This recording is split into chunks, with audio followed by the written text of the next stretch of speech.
Welcome, everybody, to Congregation L'Dor Va-Dor this Tuesday evening. We're having our chat with Rabbi Barry Silver and our guest, Cantor Glenn Sherman.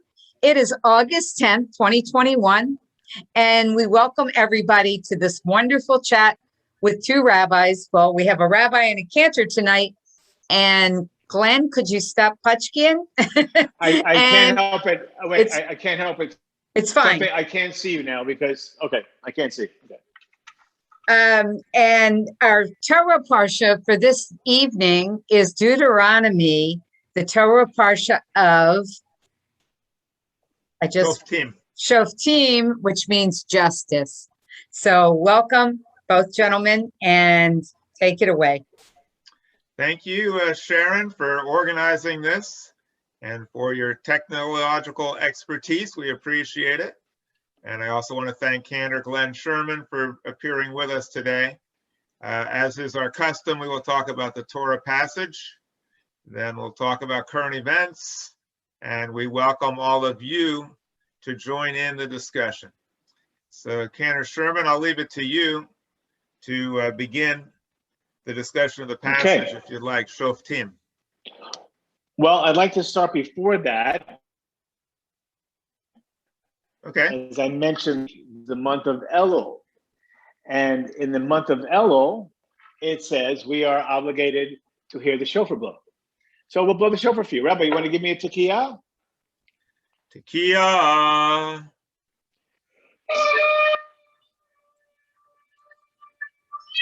Okay, got that out of the way. I'm not. We can do that next week, the entire month. So anyway, this week's Torah portion is Shoftim. I cannot see any of you because I have words across my screen that says this meeting is being recorded, and I can't get those words off, and I don't want to potchkey. So I'm not potchking anymore. I can't see you, and we'll just talk about this Torah portion. Shoftim. Hey, Ruth Bader Ginsburg. Yes?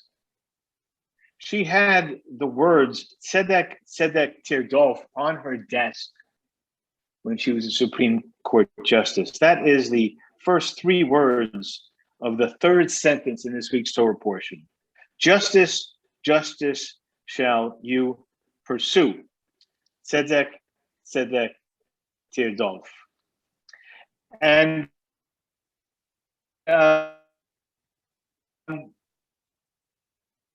it's nice. We do need things are done properly. For example, if you go to chapter 17, verse 6, a person shall be put to death only on the testimony of two or more witnesses, not one. That's where we get two witnesses. In fact, Rabbi, we get two witnesses here for a marriage ceremony too, right? That is correct. I'm not going to make any correlation to be putting to death with two witnesses. But yes, okay, two witnesses. Yeah, we see things today with video that we've never seen before. And I'll give you an example of the insurrection. There are more than two witnesses. There are more than two witnesses. That the whole world is a witness. George Floyd, more than two witnesses. Yet, we rely on the word of two witnesses. Yet we could see a million witnesses seeing something, and we still can't get a verdict on it. There's other Torah portion that troubles me as well. Last week, when he said to me these words, and I thought about them all week, Rabbi, that what kind of God could put those horrible things in the Torah? And I took that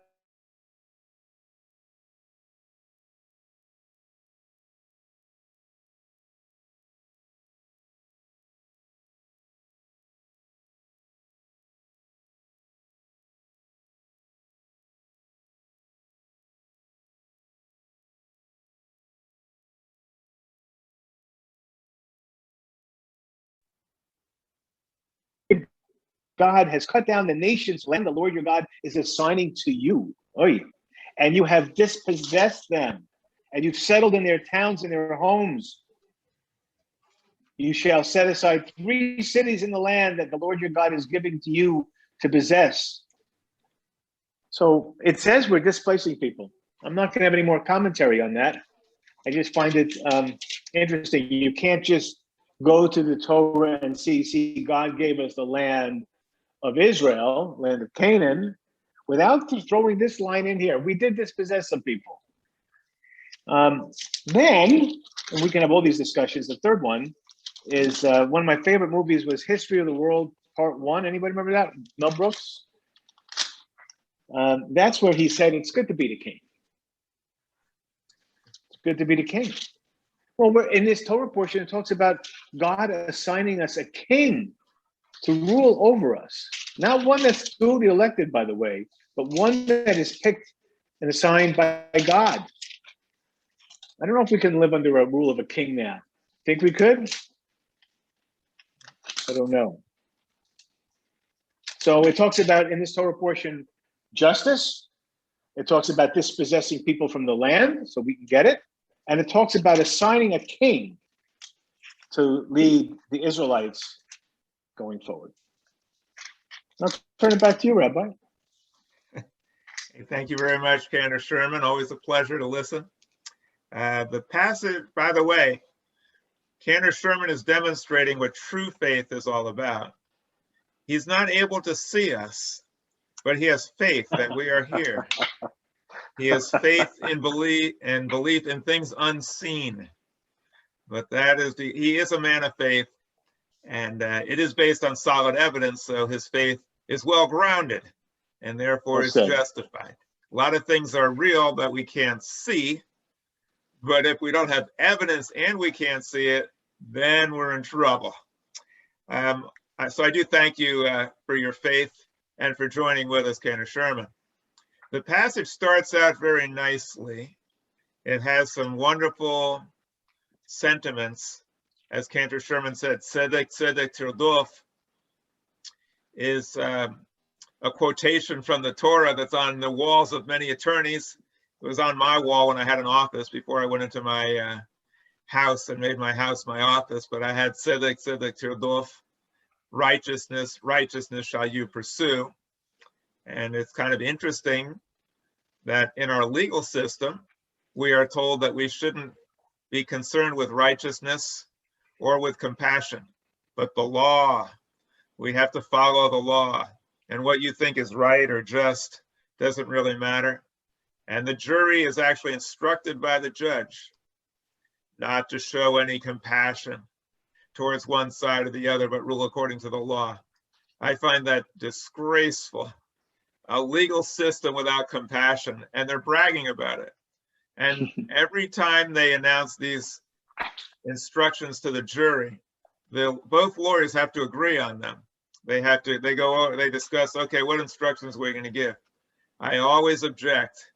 I always say, I don't like being part of any legal system without compassion. And they always just kind of like smile or think, oh, there he goes again. And then they just ignore me and think he's a little crazy. And then they just go ahead and issue the jury instructions not to use compassion, which is pretty bad. So the Torah, which is barbaric and archaic in many ways, is also light years ahead of us in other ways. And the key to understanding the Torah and to reading the Torah is to try to aspire to those ways in which it is advanced and to move beyond those ways that are more primitive. As Cantor Sherman says in this passage, there is an ample dose of primitive, archaic, barbaric passages. Now, Cantor Sherman says, well, you know, we should pay attention to the fact that these people were dispossessed. That's a euphemism for what actually happened. They were killed by the sword, all of them, 7 nations. And then it goes on to say that if somebody's worshiping the wrong God, you execute him by stoning. And if they're teaching you things that shouldn't be, stone him. If he's a prophet and the prophecy doesn't come true, stone him. That's kind of dangerous, though, because a lot of the prophecies are said to apply to the end days. There's certain prophets who are making predictions about what would happen at the very end of time. Like Isaiah, when he talks about all the nations melting their spears into pruning hooks. And that didn't happen in his lifetime, but fortunately, nobody took these passages too seriously and cut them a little slack, gave them a little more time. So the passage has some beautiful things in it, calling us to justice. What do we get out of it? We as Jews are champions of justice and morality. We have been called the conscience of the world, mostly because our sense of justice has always been evolving and becoming more and more progressive through time. And we apply reason and logic to the Torah, and that helps us to keep moving forward. So I like Shoftim. It's a very wonderful passage to show in certain respects what we can aspire to and where we have come from. The other part that I really like is when it tells you how to elect the king. Now, Cantor Sherman's right. It wasn't quite a democracy, but it does say that you should choose a king. And it gives you certain guidelines for how to choose the king, all of which were ignored in the presidential election of 2016. It says, first of all, don't choose someone who's got a lot of wives. Don't do that. That would be a mistake. It then says, don't choose someone who has a lot of wealth. If they like to accumulate wealth, it shows that their sense of values is a little warped. And then it also says, don't choose someone who's haughty, someone who brags, someone who says that they're the only ones that could solve all our problems, or they're the best, the greatest, the richest, whatever. It says, don't choose someone like that, or you will suffer the consequences. So I'm not one to say that the biblical prophecies always come true, but I'll leave that to you to determine if it came true in 2016. Now that we've discussed a little bit about Shoftim, I'm happy to turn it over back to you, Cantor Sherman, if you'd like to correct anything that I've said or add more fuel to the fire and make it even more political than it already was, or if you want to turn it over to others. No, I'm gonna. So there's one other quote in here that I saw that is a little bit I shouldn't say troubling. Let's just read it.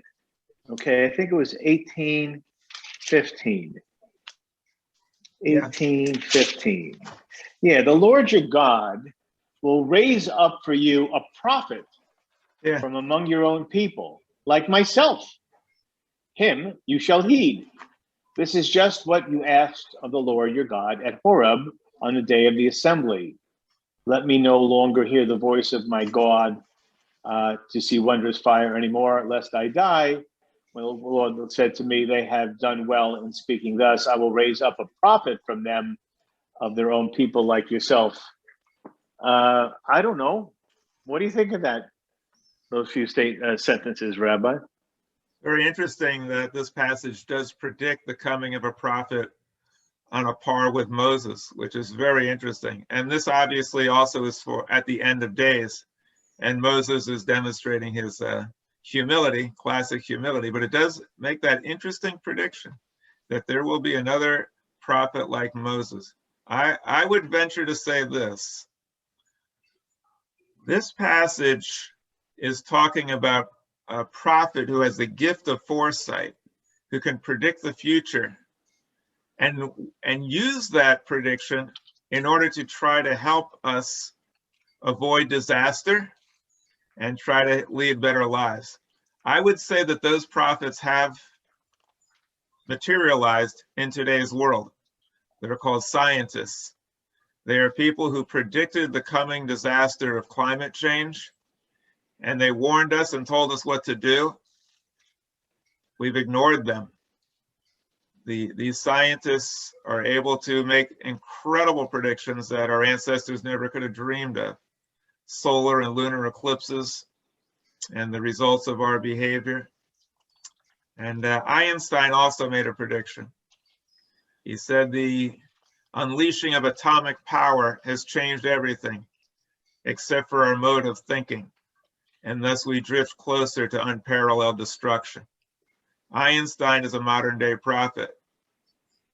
And in August, we remember the dropping of the atomic bombs, and he and Szilard and Oppenheimer, after they came up with this technology spent the rest of their lives warning against it. They were modern day prophets warning, you gotta figure out how to get along. You gotta figure out how nations can live in peace. You gotta avoid violence, because if you keep engaging in violence, the stakes are getting higher and higher and higher. What is the main reason why we're fighting today? It's religion. In Afghanistan, in Iraq, in Iran, the terrorists against Israel, the major culprits that endanger this world, it's religion. Today it happens to be Islam. In prior generations, it was Christianity. And Einstein was right. We need to reform religion and transform it as we enter this new year. And L'Dor Va-Dor, I'm glad to say, is committed to not just changing hearts and changing Jews, but changing the world so that religion will be transformed into a different way. Instead of worshiping a book or supernatural entities, let us all give thanks for this incredible phenomenon of life and for the human species and for the tremendous potential we have to do good, and try to avoid the potential we have to do bad. It's really where we need to be going as we approach this new year. Another interesting thing about the passage. There's something else in. Yeah, you know, they don't care much for witches and soothsayers and fortune tellers. Those people get short shrift. Exactly where I was going. Yeah, Jewish people. Yeah, go ahead. Chapter 18, verse 11. Exactly what you're saying. Stay away from people who cast spells, or one who consults ghosts or familiar spirits, or one who inquires of the dead. For anyone who does such a thing is abhorrent to the Lord. Those are the soothsayers that you're talking about. The gypsies. Not the gypsies, the fortune tellers. Yeah. Do you know where they get the word gypsy? Anybody? Comes from the word Egypt, because the gypsies, yeah, they traveled around all over the world, and they believed that they had a stint in Egypt before they found their way to Hungary.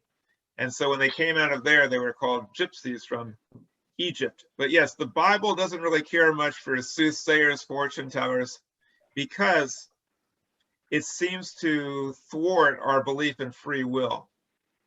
The Torah, to its credit, one of the great things about the Torah is that it teaches free will. You have a choice, good and evil. It's not foreordained. We're not born in sin. We have choice. And all of these kind of these magical arts, they seem to take away our choice. Well, you were born at a certain time, so this is what's going to happen. Or somebody cast a spell on you, so you have no choice. So yeah, the Bible doesn't care for it. Again, when I say doesn't care for it, they executed by stoning anyone who is practicing these arts. So we've come a long way, but we still, as Jews, don't really care much for these superstitions that tend to try to demean human free will. Anybody want to share some thoughts on what we said so far? We must have said something that somebody disagrees with, and possibly even something that somebody agrees with. You never know. Sharon, go ahead. Well, the verse that Cantor Sherman shared with us about, let me see, if somebody, raise up a prophet like myself, and that's directly from the Torah, right, Cantor Sherman? Yes.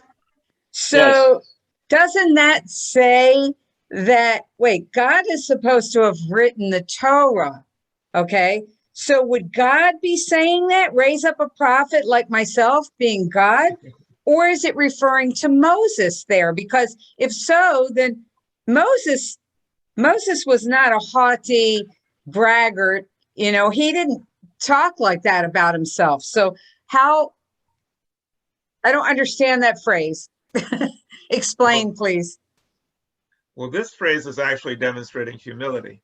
What he's saying is there's going to be another person on par with me. But there's another passage where Moses is really bragging and saying something that he couldn't have said.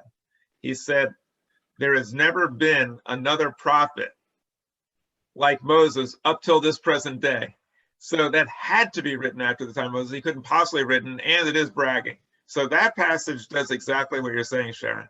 That passage could not have been written by Moses, and it was very uncharacteristic of him to say that.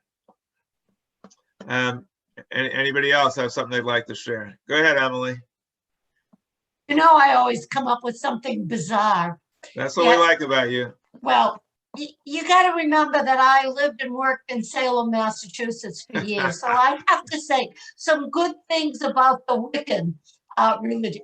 We had some really good witches. A lot of them went to the Unitarian Church, believe it or not, and they were very positive towards we Jews, and they did a lot of public service, and you know, they made a lot of money in Salem, but they weren't people to be afraid of. I mean, you know, they marched in the 4th of July parade, and they were just like any other religion. So, not that religions are good, you know, I feel like that, but I just want to say they've had a bad rap. Well, yeah, you know, I agree with you. I dated a Wiccan for a while. There you When go. while I was in the Florida legislature, she was very involved with politics, and the Wiccan religion today I have a lot of respect for. Like you say, they're really very committed to good deeds and qualities, and they also are very earth-centered. They Yes. tend to be some of the great environmentalists of our time, and I think that they're taking religion in a positive direction. But the Wiccans, I guess that's the transformation or modern day version of witches. They don't go around casting spells and evil spirits. But the reason why the witches got a bad rap, historians believe, is because they were very connected with earth and herbs and cures of disease. And the religious authorities didn't like them because they were horning in on their territory. It's like, hey, we cornered the market on dealing with illness and disease. Pray to God and give us a lot of money and you're good. And these guys come along with natural remedies, and they were almost all women. And at that time, they were very misogynistic. How dare a woman think that she can usurp my authority?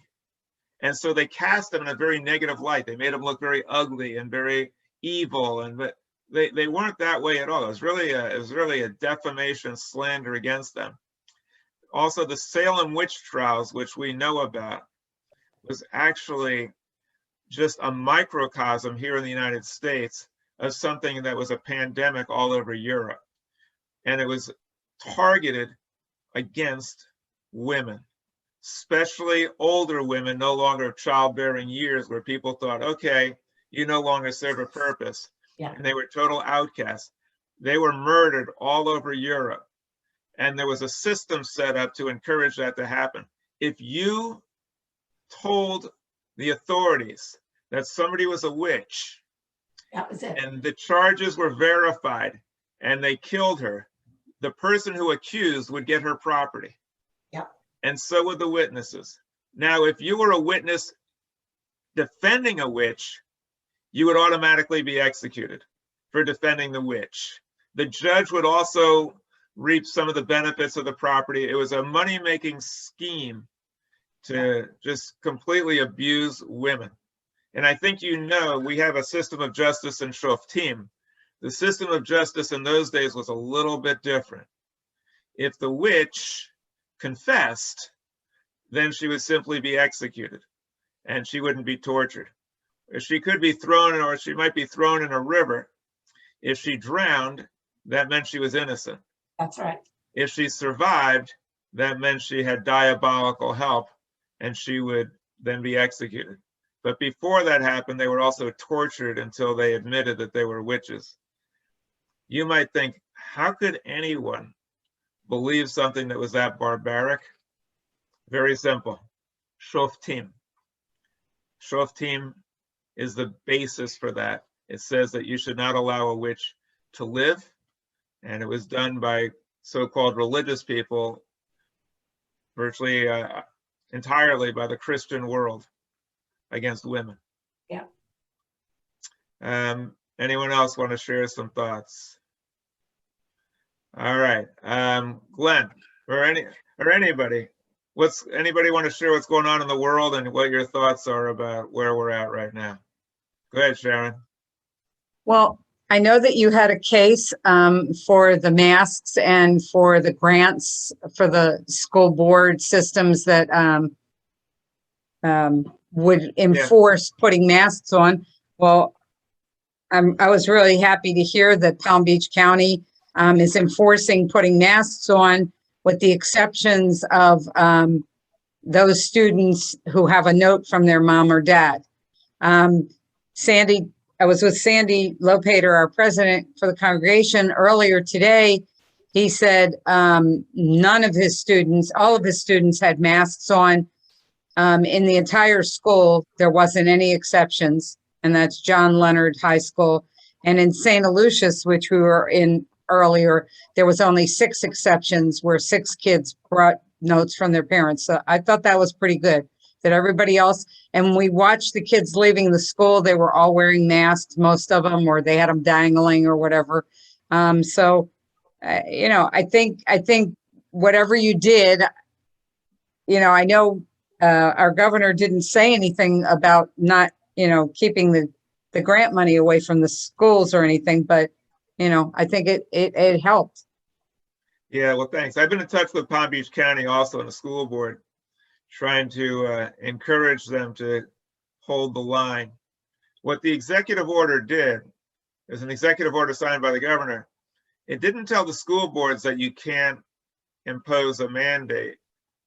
What it said was, you can do it, but we're just going to take your funding away, which is pretty heavy-handed. So basically he's saying you can't really do it. The Palm Beach County School Board thumbed their nose at them, but they did have these options. The high schools do better at complying. The lower grades, not so much. Go ahead, Emily. What do you want to share? Well, bottom line, he was really full of haughty because he can't do that. The school board in Palm Beach County, they make $36,000 a year each, with a little change, and that money is county funded. It's not reliant on federal or state funding. It's part of the county budget, not part of federal funding.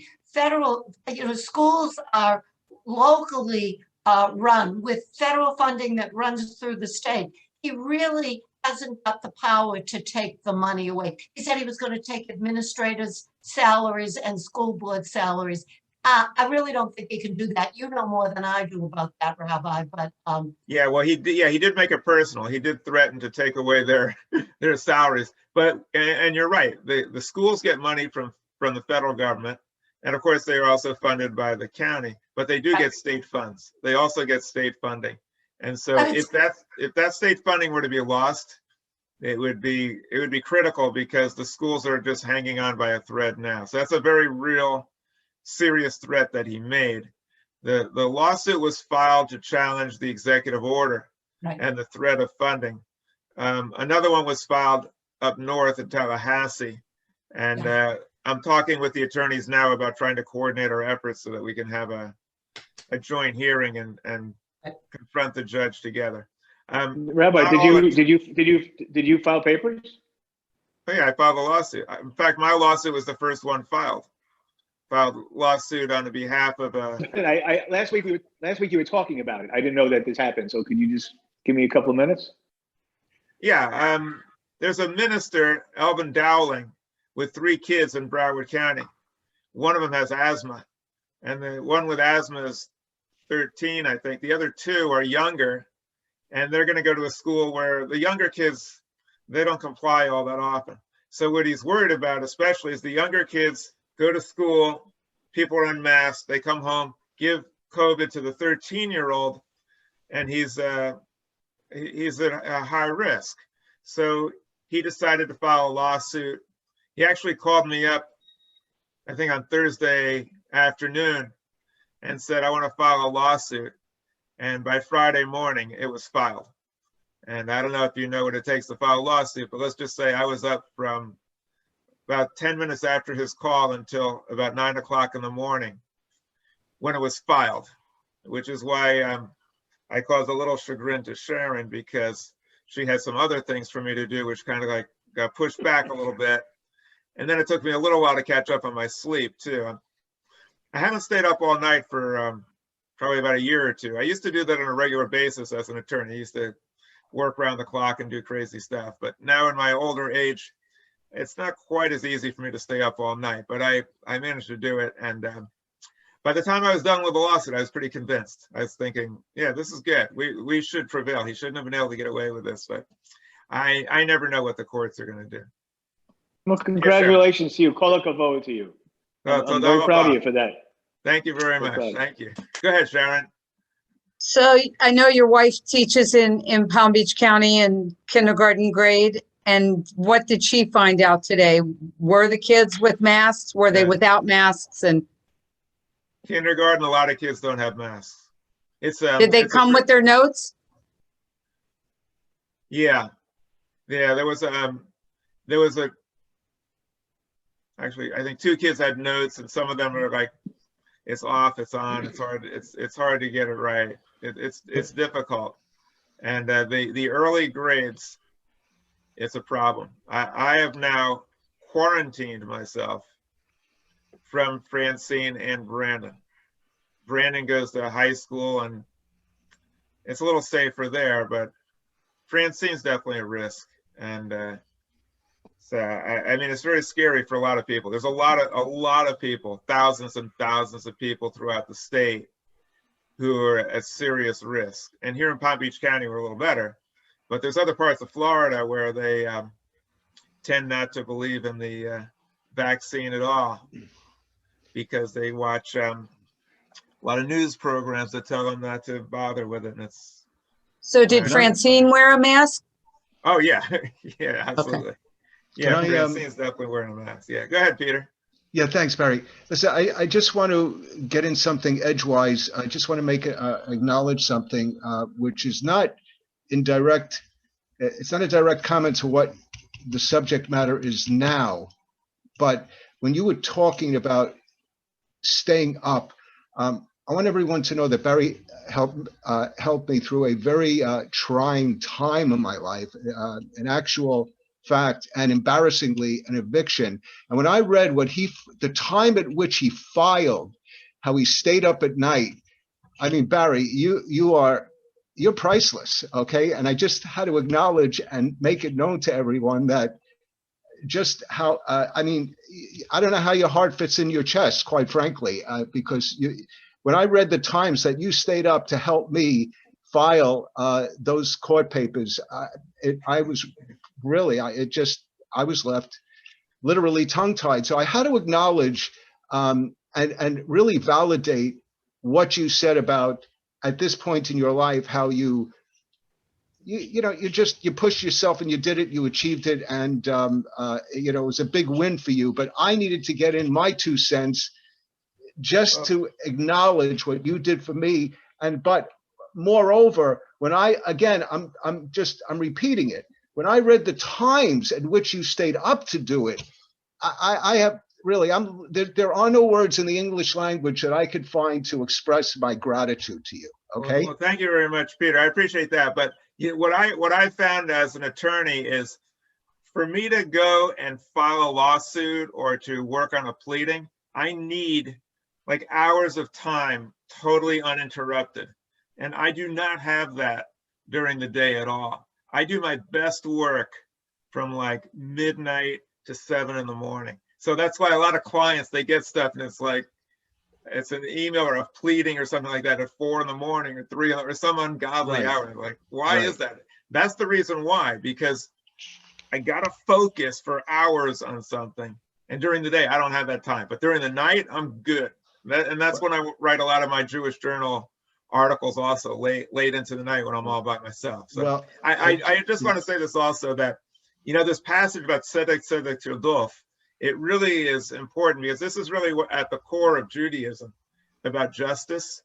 And it's a really amazing privilege that I have, having a law degree. I can just go and fight battles for anybody I want and do things for and help people in different ways. And it's I just consider it a real privilege. And if there's someone that needs me, I can help. It's good. But it's a wonderful thing to have that ability through a law degree. And sometimes I get really fed up and frustrated with so many things about the law. Well, I thank you again. I really thank pleasure. you again. Thanks. Okay. Anybody else want to share any thoughts or comments about this or anything else? Go ahead, Valerie. What is your opinion now? And I'm not quite sure what the status is at this point with a moratorium on convicting people, or not convicting, well, convicting is another one, evicting people, you know, with regard to the landlord and the COVID situation. They were supposed to be, they were supposed to end it in a certain point, and now they're fighting to keep it intact. So I'm not sure what's going on there. And also on a secondary note, with a conviction, there is a gentleman in Missouri that is absolutely innocent of a crime on all counts. He was found now innocent, and because I believe it's in Missouri, but I'm not sure, because they didn't file the appeal within 15 or 20 days of the conviction, that man has now spent 26 years of his life in prison, even though he is innocent, and he can't get out. The court will not hear, you know, his secondary plea because of the time constraints. So those are two issues that I would like your opinion on. Valerie, what you're talking about now, the second thing, is so important. And that's why I said compassion, justice, righteousness is not part of our legal system. It's based on justice and rules. And a lot of people say, oh, the Old Testament is so harsh. In many ways it is, but they did understand justice and fairness and compassion. It's not in the American legal system. And what you're talking about, these types of nightmare scenarios where horrible things happen and nobody can just say, wait, that's not right. In the law, you can't say that's not right. You can only say the rules require that. This is a very, very sad system that we have. And the sad thing is that other systems in other countries are often much worse. So yes, this is tragic. These tragic things happen all the time. I see them happen all the time in my law practice. I've faced them because people come to me when something just like what you're saying happened. And they come to me and they say, do something, help me. And I might file something knowing that it's not going to be accepted, or there's going to be a 1 in a million chance. And I'm telling everyone here, our legal system needs to change so that it has justice and fairness and compassion. A lot of tragic things happen. Also, as you might know, I'm very opposed to marijuana. All right, I'm a square. I'm a prude. I was the only one on the Frisbee team in college that didn't smoke. I don't like the stuff. I don't think it's good. But I don't believe in locking people up in jail for marijuana offenses, for smoking. It's absurd. It's crazy. And it costs us a lot of money, and we spend a lot of time doing it. I tell everybody, I don't think you should smoke, but I don't think you should do a lot of things. I tell people not to eat donuts, but if you do, you shouldn't go to jail for it. Now, what was the first thing you asked me about? I forgot. I asked about the evictions. I mean, there was the evictions on evicting people, and now there seems to be a conflict with that. All right, let me just share my thoughts on it. My thoughts are kind of radical on evictions. Of course, I have a vested interest. I was representing someone on evictions, and I've represented the homeless. The homelessness is just such a horrific thing to happen in our society. When you are homeless, your life comes down to a crashing halt, and all types of horrible things happen. So I believe that we should do everything we can to try to prevent homelessness. And I believe the best way to do that is with family planning, abortion rights, and birth control.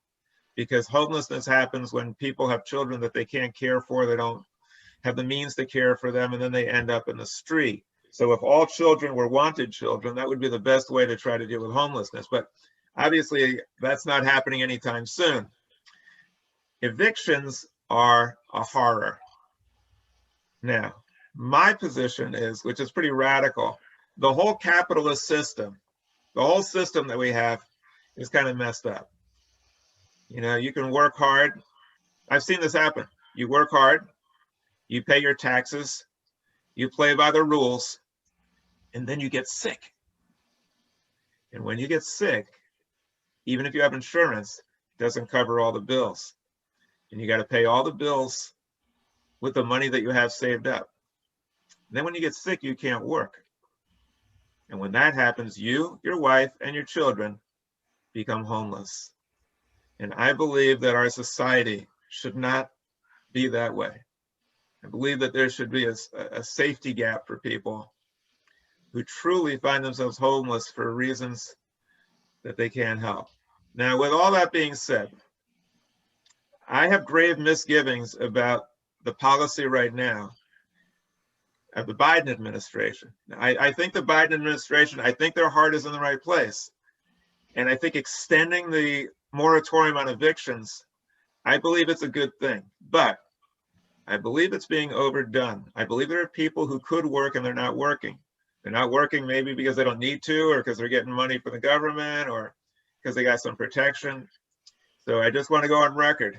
The extension, the moratorium on evictions is a very, very, very good thing. It's what we need in the law. Like I said, we need compassion and justice. We need it. But I think it's being applied in an overly broad way so that the economy is, I think we're in serious trouble. We're tossing around trillions and trillions of dollars, and we're not holding people accountable. And I think it's going to cause a problem. So I agree with the Biden administration in general and principle and their compassion, but I think you have to be more careful, because if you throw around $1 trillion here and $1 trillion there and $1 trillion there, after a while it adds up to real money. Okay. Go ahead, Emily. You know, I have a big, unusual family. Well, my son, James, that you know, has 4 apartments. He lives in a 2-family and he owns a 3-decker next door to him. One of his tenants lost his job. So Jamie was not going to evict him. He said to him, you know, you'll work it out, you'll pay it over time. And the guy said, yeah, that's a good idea, but maybe I'll apply for this rental assistance program. Well, the money comes from the federal government to the state and then to the cities, and the cities give it out. So the city that they live in, the guy applied, and they came to the house to check. The health department came to check, and Jamie didn't care. Everything was in good shape. But they gave this poor guy such a hard time and asked him such personal questions that he finally said, forget it. And he's, you know, paying Jamie out over time. And they just took away people's dignity rather than give them the grant money that probably this guy should have gotten. And I think you're right, that it's just not being administered with any rachmanis. Yeah. Anybody else? The word.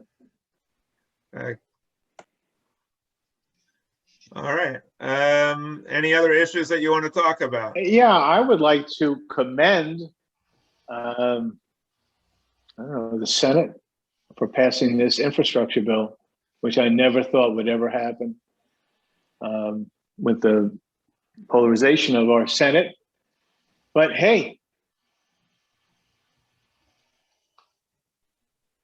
that's good news today. Yep, that is good news today. Did they have anything in that for people as well, or that was stripped out? For healthcare, home care? Yeah, I think a lot of that's gone. I don't think there's much left of that. Go ahead, Valerie. Apparently, even though that particular bill was passed, Nancy Pelosi made a statement today that she's not going to allow that to go forward, even though it is already passed, until the secondary larger bill is passed. So she's literally holding, once again, the American people captive, because she will not allow that first bill to move forward to help to reconstructions and the infrastructure until they pass the secondary bill, which is a supplemental bill. So she's making it a very heavy, hot-blooded political issue once again. And in my opinion, once again, holding up the American people and holding up the process for political purposes. She's not thinking about the benefits and the welfare of the average citizen of this country. And I have a problem with that. Well, thank you very much. I'll just close with this. I do want to thank everybody for joining us for this discussion. I really appreciate at L'Dor Va-Dor we can talk about any issues and be candid, and everybody's good.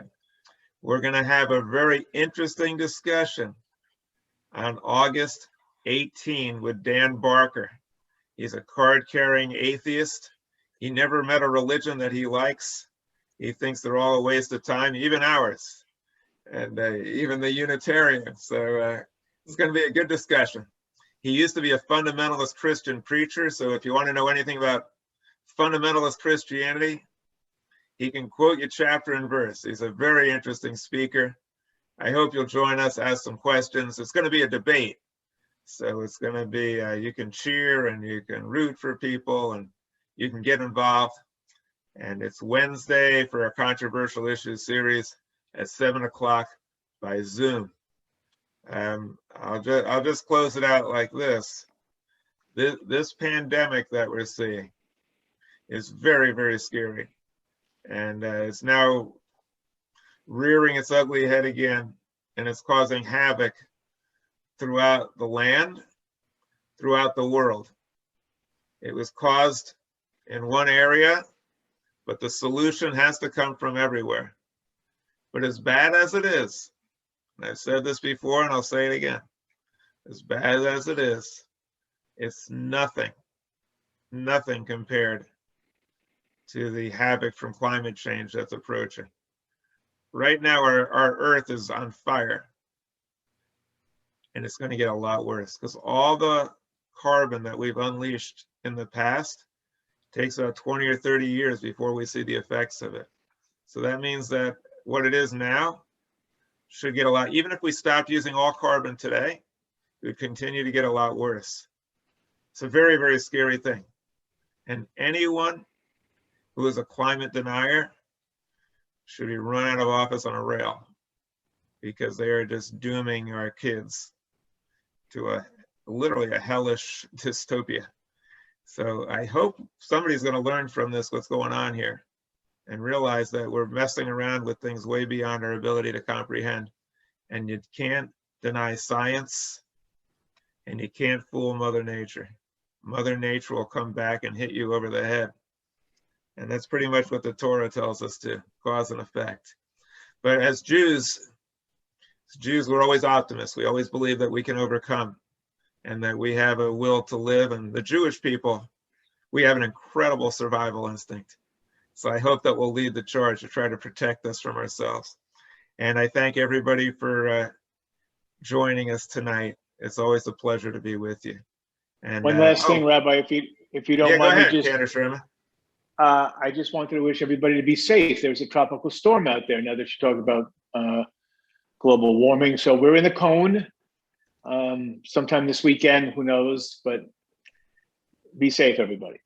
Yeah, thank you. And Sharon's going to tell you about our live service coming up this Friday. Go ahead, Sharon, lay it on us. Okay, so Friday evening at 7 p.m., we will be at the Fellowship Hall on the United Methodist campus at 101 North Seacrest Boulevard in Boynton Beach, 1 block south of Boynton Beach Boulevard and Seacrest. And you just turn right at First Avenue. And we look forward to seeing you. We will be socially distanced. We will be requiring masks. So I hope that you'll venture out and be a part of our wonderful celebration with Rabbi Barry Silver, with cantorial soloist Rose Lopater, and cantorial soloist Carol Garrett. And I think we have a nice evening planned, and I hope you'll join us. I know that Emily's going away, so we won't be able to see Emily. Not this week?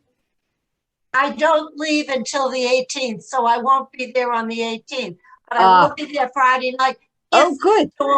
If the storm doesn't come on Friday. Well, hopefully it'll move off of our shores, and everybody be safe. Yeah.